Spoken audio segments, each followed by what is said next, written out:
Hi guys, welcome back to Nixaroos creation. నేను ఇవాళ బయట స్ట్రీట్ స్టైల్లో వెజ్ ఫ్రైడ్ రైస్ ఎలా తయారు చేసుకోవాలో చూపిస్తానమాట. దీనికి మనకి సైడ్ ఇంకొక డిష్ ఏం అవసరం లేదు, కానీ వెజిటేబుల్స్ అన్నీ వెళ్తాయి. చాలా ఎమ్మీగా ఉంటుంది అనమాట. ఇది ఎలా తయారు చేసుకోవాలన్నది ఇప్పుడు మనం ప్రాసెస్లోకి వెళ్ళిపోదాం. దీనికోసం ఫస్ట్ మనం రైస్ అయితే బాయిల్ చేసుకోవాలి కదా. దానికైతే నేను వాటర్ పెట్టేసుకున్నాను. ఈ వాటర్లో రైస్ చప్పగా ఉండడం కోసం ఒక స్పూన్ ఆయిల్ వేసుకుంటున్నాను. నేను ఒక స్పూన్నర సాల్ట్, మళ్ళీ వెజిటేబుల్స్ ఫ్రై చేసేటప్పుడు మళ్ళీ అందులో కూడా వేసుకోవచ్చు. ఇందులో ఏంటంటే రైస్ చప్పగా ఉండడం కోసం అని చెప్పి ఇందులో సాల్ట్ అన్నది యాడ్ చేశాను. ఇప్పుడు ఇది ఎసరు కాగిన తర్వాత మనం రైస్ని వాష్ చేసుకుని అందులో వేసుకోవాలి. వాటరు మరిగిపోతున్నాయి కదా. నేను రైస్ కుక్కర్ కప్పుతో 1 కప్పున్నర రైస్ అయితే తీసుకున్నాను. వాటరు మనం ఎలాగో దీన్ని వడకట్టేసుకుంటాం కాబట్టి 80% కుక్ అయిన తర్వాత వాటర్ ఎంత తీసుకున్నా పర్వాలేదు.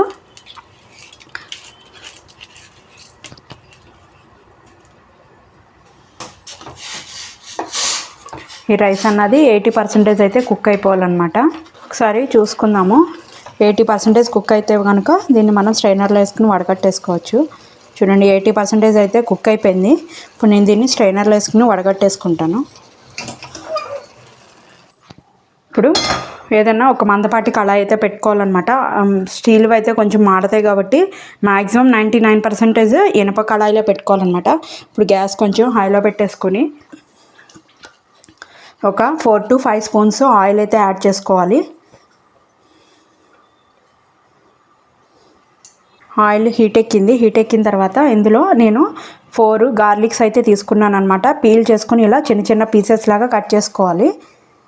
నేను తీసుకున్న 1.5 కప్పుకిను నేను చెప్తున్నాను అనమాట. ఇది ఆ క్వాంటిటీకి. ఇవి కొంచెం ఫ్రై అవ్వాలి ఆయిల్లో. అయిన తర్వాత నేను మీడియం సైజు ఆనియన్ అందులో ఒక హాఫే తీసుకున్నాను అనమాట. ఇలా స్లైసెస్ లాగా కట్ చేసుకోవాలన్నమాట.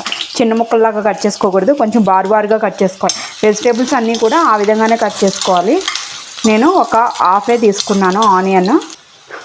మీడియం సైజు క్యారెట్ ఒకటి తీసుకున్నాను అనమాట. ఇలా దాన్ని మటుకు కొంచెం మరీ పొడగా కాదు, కొంచెం పొడుగ్గా ముక్కల్లాగా అయితే కట్ చేసుకున్నాను. ఎందుకంటే క్యారెట్ తొందరగా కుక్ అవ్వదు కాబట్టి అందుకనే కొంచెం చిన్నగా ముక్కల్లాగా అయితే కట్ చేసుకున్నాను. మీడియం సైజు ఒక క్యాప్సికమ్ తీసుకున్నాను అనమాట. అది కూడా ఈ విధంగా స్లైసెస్ లాగా కట్ చేసుకున్నాను.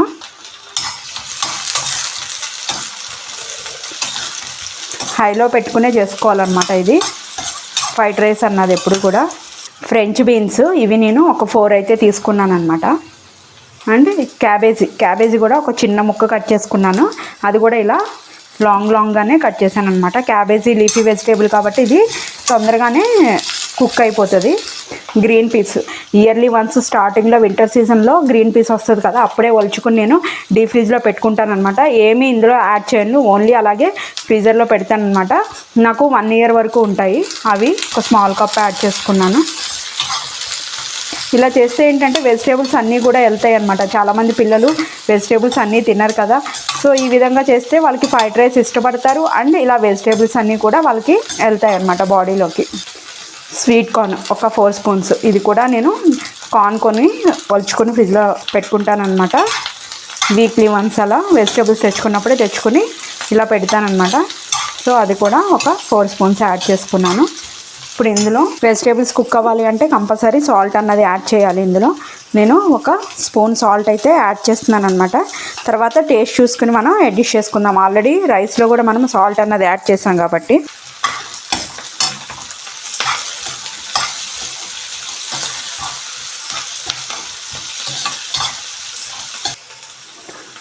వెజిటేబుల్స్ అన్నీ కూడా ఒక 70% కుక్ అయితే సరిపోతుంది అనమాట. ఆల్రెడీ 70% అయితే కుక్ అయిపోయింది. ఇప్పుడు ఇందులో ఆల్రెడీ క్యాప్సికము కారంగానే ఉంటుంది. సో నేను 1 స్పూన్నర అయితే కారం యాడ్ చేస్తున్నాను అనమాట. మీరు టేస్ట్కి తగ్గట్టు యాడ్ చేసుకోండి. 1 స్పూను పెప్పర్ పౌడర్, 1 స్పూను ధనియాల పొడి.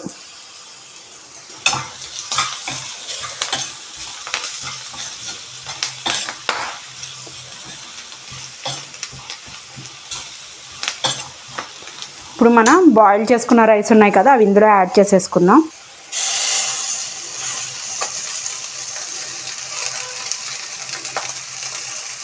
ఇది ఒకసారి కలుపుకున్న తర్వాత మళ్ళీ యాడ్ చేసుకుందాం.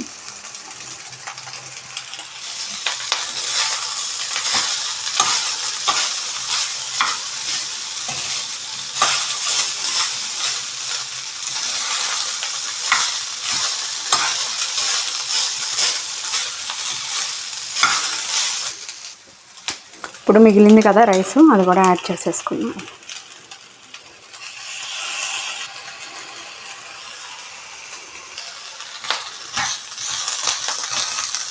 మొత్తం మసాలా అంతా కూడా దీనికి పట్టేలాగా కలిపేసుకోవాలి మొత్తం.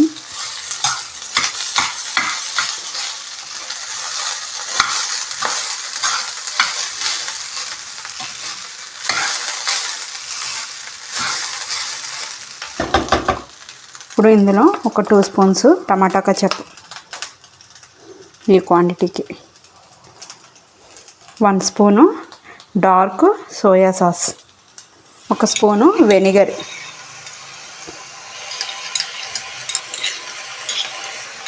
మొత్తం మళ్ళీ ఇవన్నీ కూడా ఇంగ్రీడియంట్స్ అన్నీ కలిసేలాగా మళ్ళీ కలిపేసుకోవాలన్నమాట.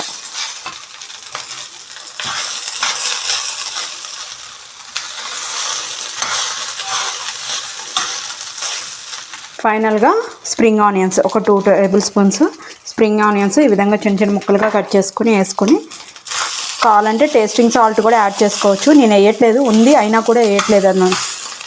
అయిపోయింది. గ్యాస్ ఆఫ్ చేసేసుకుని సర్వింగ్ ప్లేట్లో తీసేసుకున్నాం. స్ట్రీట్ స్టైల్లో వెజ్ ఫ్రైడ్ రైస్ అయితే రెడీ అయిపోయిందనమాట. దీనికి ఎలాంటి సైడ్ డిష్ కూడా అవసరం లేదు, కానీ టేస్ట్ అయితే సూపర్ ఉంటుందన్నమాట. మీరు కూడా తయారు చేసుకోండి. టేస్ట్ ఎలా ఉందో నాకు కామెంట్ చేయడం అయితే మర్చిపోకండి. ఈ వీడియోని మీ ఫ్రెండ్స్ అండ్ ఫ్యామిలీ మెంబర్స్కి కూడా షేర్ చేయండి. Thank you guys.